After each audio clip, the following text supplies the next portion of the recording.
My ex-wife, who filed a restraining order against me, lives in the same apartment complex as I do. She told me to move to a different apartment, so I fought back in court. Now, she agrees to a no-contact order as she's surprised by how much I've changed.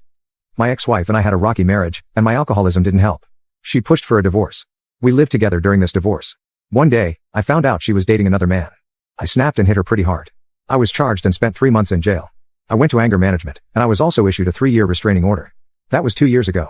I have since sobered up, met a wonderful woman, and moved to a completely different part of the city. I have never had any further contact with my ex-wife. I admit what I did was wrong. I paid the price.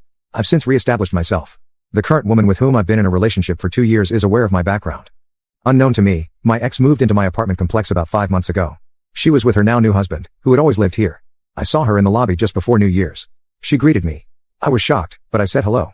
She asked me what I was doing in the lobby. I said I was just coming in from work. She told me the restraining order was still in effect, and I needed to move out. I tried to reason with her and told her I'd be happy to steer clear of her. I know we don't live on the same floor. I told her if I saw her on an elevator, I wouldn't get in and just wait for the next one. She told me she was going to enforce the restraining order against me. My girlfriend and I signed a new 2-year lease 6 months ago. We love our place and wouldn't want to move. It feels unjust to move and incur financial hardship because the person I had a restraining order against moved into my apartment complex. I'm bringing this up because last night, building management was informed of the restraining order and told us we needed to figure this out. Could she force me out of my home even though I lived here before her? Shouldn't that be sufficient as long as I do my best to avoid any contact with her? I work a really early schedule, and the fact is she was dating this guy and coming over to this apartment complex for the entire time I've been here.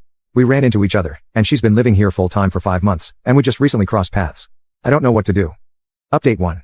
The public defender that represented me was no longer practicing in the New Year City area, but I retained a lawyer who was a friend of a friend who had experience in this area. My lawyer got references from my prison officer, employer, and Alcoholics Anonymous sponsor. Our goal was to modify the restraining order to a simple no-contact order with no distance requirements, so I could continue living with my girlfriend. I spoke to the judge and told him my story and what I had done to correct my past transgressions. He reviewed my record. We submitted our references.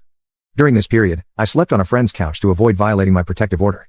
My prison officer said I had paid my fines, followed all the rules, never once had to remind me of my restrictions, and so forth.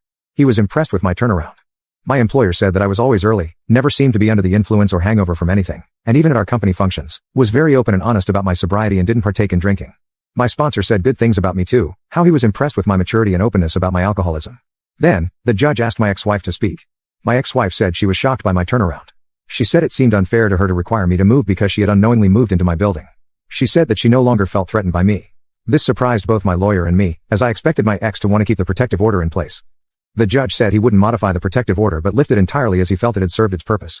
He said that based on my references, my testimony, and most importantly, the testimony of my ex, he didn't see how keeping it in place was beneficial anymore.